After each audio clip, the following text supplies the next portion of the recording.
The dark side of the Force is a pathway to many horrible and ferocious abilities, but one power that is unlocked by those who have studied the dark side of the Force for decades stands above the rest for the terror it bestows upon those unlucky enough to cross the path of a Sith well versed in it. Sith alchemy, an ability that was actually made by the ancient Jedi, then it was referred simply as Force alchemy. While the ancient Sith Empire too used very basic alchemy, the Jedi of the Ancient Order truly made it into the terror that it became. Long ago, a group of Jedi began developing this ability, an ability they used to alter the very things around them, and craft and shape them into things of their own sinister designs. Force alchemy began by using the Force, more specifically the dark side of the Force, to strengthen objects and give them power. These ancient Jedi would pour the dark side into these objects, and they would actually begin to physically change. These objects would then gain power of their own, being able to shoot force-based attacks out of them and becoming extremely durable. This alchemy was then introduced into force-imbued swords, which is actually what the ancient Jedi and Sith fought with before the time of the lightsaber. These very swords and other items could corrupt individuals because of their deep connection to the dark side, almost becoming living beings and becoming sentient, but only holding allegiance to the dark side of the Force. After the Jedi Council of this ancient Jedi Order discovered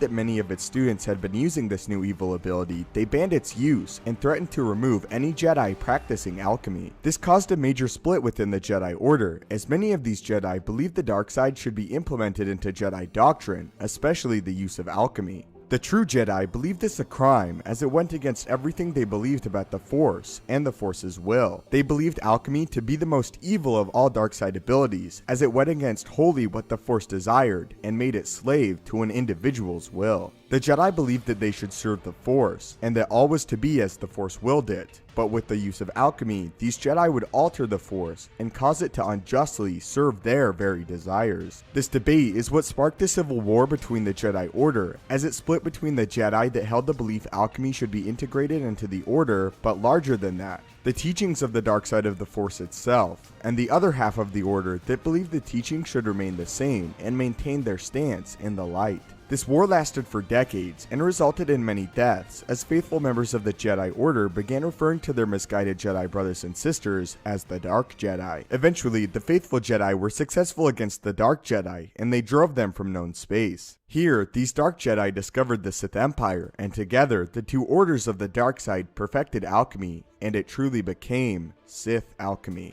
Not only did this new generation of Sith use the ability on inanimate objects, but they began implementing it on living beings and creatures. Using Sith alchemy, the Sith could completely cause nearly any creature to fall under their control, creating armies of altered mutant monsters at their fingertips and the fingertips of the Sith Empire. Through more experiments with the ability, the Sith discovered it would transform individuals into bloodthirsty creatures that again served only the Sith and the dark side of the Force. Upon further exploration, a Sith king learned that he could reanimate the dead by using alchemy, bringing fallen Sith back to life, but with them operating more like zombies than the students of the dark side they were in life. Nonetheless, these Sith zombies became a powerful tool for the masters of the dark side of the Force. In the following generations of the Sith, one Dark Lord rose above the rest for his talent with alchemy. This Sith Lord, whose name was Naga Sadow, developed poisons with the ability, capable of killing the most physically powerful of all life forms, or transforming others. Sadow even offered to teach other select Sith his discoveries in alchemy,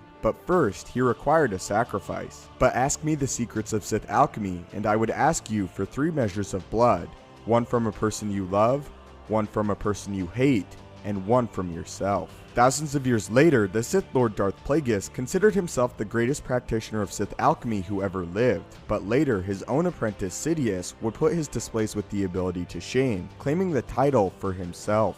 Sidious used alchemy to alter his own physical outward appearance and hide his grotesque features from the outward world due to his intense and prolonged exposure to the dark side of the Force changing him. Sidious also developed several droids using the ability, known as shadow droids, which were starfighters that actually contained an organic brain. These fighters were even considered more skilled than X-Wing fighters during the Galactic Civil War, and were only deployed on Palpatine's direct command. Something's not right. X-Wings are always tenacious fighters. Why are they fleeing from shadow droids? They're frightened, sir. The shadows are invincible. Sidious would later write an entire book dedicated to the study and effects of Sith alchemy, calling it the creation of monsters. Sidious would even go on to use Sith alchemy on his Sith apprentice Darth Vader, as he used alchemy to corrupt Vader's cybernetic suit, and cause Vader himself to be altered by the power of the dark side of the Force, and the ancient ability developed by the Jedi themselves. So what do you think of Sith alchemy, and its effects on those that fall under its influence, as well as the Dark Masters that wielded such a terrible power? Also, how do you feel about such a sinister power originating from the hands of the Jedi, as well as its greater impact on the wide Star Wars galaxy, even reaching Sith Masters like Darth Sidious and Darth Vader? If you would like to join me in the daily Star Wars discussion and debates, follow me on Twitter at thestupendousswave, link will be in the description. If you enjoyed this video and feel it deserves it, it would really help me out if you could leave a like. If you haven't already, consider subscribing to the YouTube channel to keep up to date with everything Star Wars related, from news, explanations, and theories from a galaxy far, far away. If you have any video topics you would like to see addressed in a future video, do not hesitate to leave them in the comments below the video, or again, tweet them at me. As always, your viewership and support means the world. May the Force be with you, and have a great day.